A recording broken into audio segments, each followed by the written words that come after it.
Hi everyone, welcome you all in my channel science by Ranu.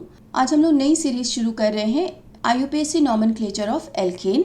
या तो hydrocarbons में carbon open chain बनाते हैं जिसके एंड कार्बन्स फ्री होते हैं, यानी कि वो एक दूसरे से जुड़े नहीं होते, या फिर साइक्लिक कार्बन चेन बनाते हैं यानी एंड कार्बन्स हमेशा एक दूसरे से जुड़े हुए होते हैं।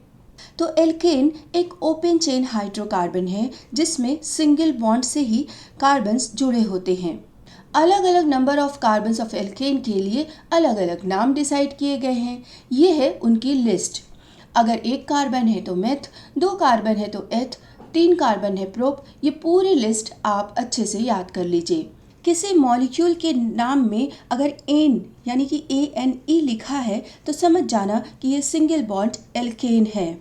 जैसे CH3, CH2, CH3 तीन कार्बन्स के लिए प्रोप और उनके बीच सिंगल बॉन्ड के लिए एन लिखा जाएगा, तो इसका नाम हो गया प्रोपेन।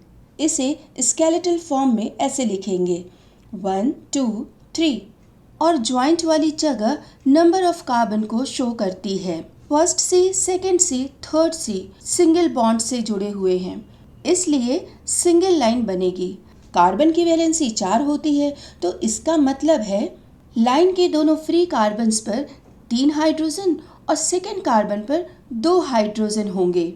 अब चूंकि ये फैक्ट है तो इसे लिखा नहीं जाता, ये मान लिया जाता है। एल्केन का फॉर्मूला होता है CnH2n+2 और इसको एक एग्जाम्पल से समझें।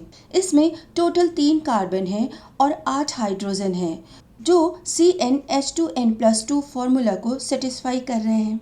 देखो n = होता है number of carbon, here n = 3, तो C3H2 × 3 + 2 = C3H8।